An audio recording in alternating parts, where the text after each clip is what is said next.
So, as I watched this video, I had a lot of thoughts and impressions come into my mind about education and how easy it is to take credit for it. Um, Not credit, sorry, but just to take advantage of it and to see 7 different countries where children fight for their education.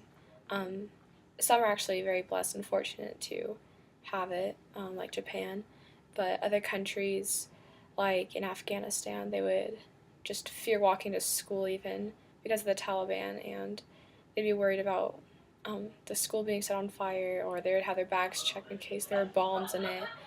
It was just truly amazing that there's just so much going on in the world around us, and it's it's really sad to think that how easy we take advantage of it, and um, like people will cheat, for instance, just to get a good grade, or they'll not study as hard, which we're all guilty of, um, just to get by and just to get a good grade.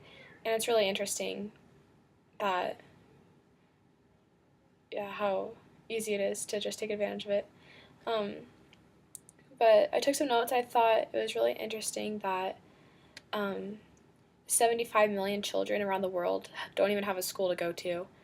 I don't know what population or what percent of that involves the US, but I can't imagine it's very big. Um, but that's really sad. Um, I also thought it was interesting how there were so many children um, in different countries where the parents don't even think highly of education.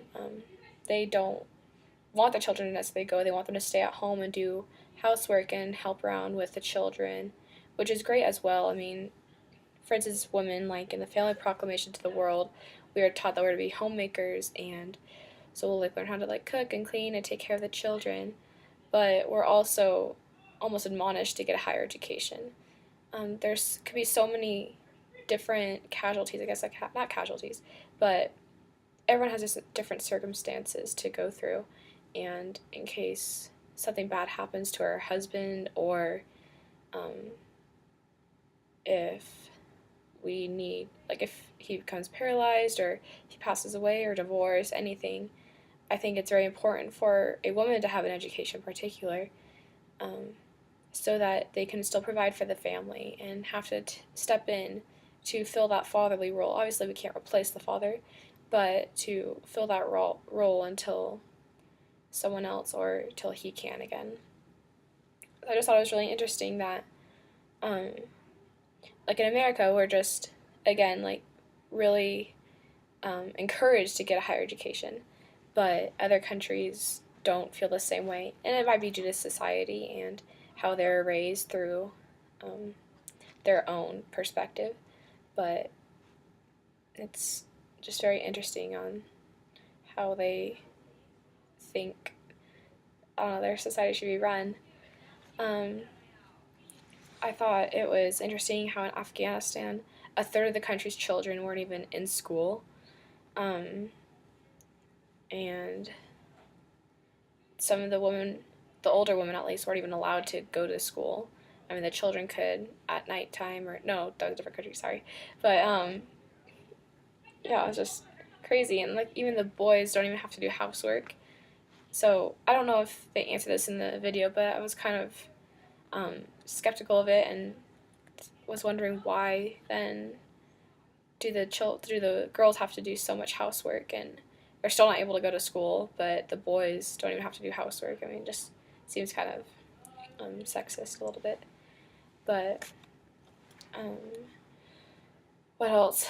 I thought it was interesting how in Brazil that um, they started paying poor families for the kids to go to school, which is great, and I think all of the countries should adopt that into their society.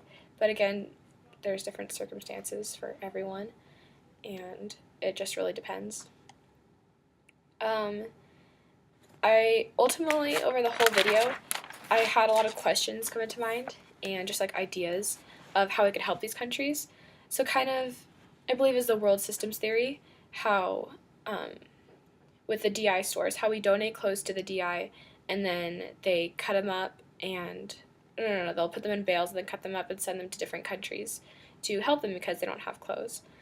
And ultimately, we were wondering if it's really a good thing to donate those clothes to different countries because it'll essentially put their clothing manufacturers out of business. And would we essentially be helping them, or would it be hurting them by putting them out of business? And so I kind of thought about this the same way. I mean, should America step in to help these countries, or should we let them be self reliant and help them figure out on their own?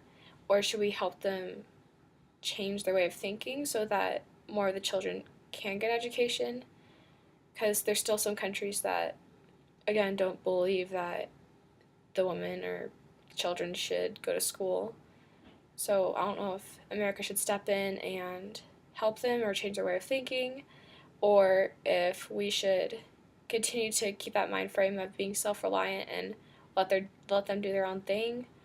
I don't know what part America has in with these other countries, but I hope that we're having a good influence on them. Maybe we could just lead by example too, and they can see how we're doing in the education system, and maybe they can adopt that into their own culture. But yeah, those are a lot of the thoughts that I had, and so thank you.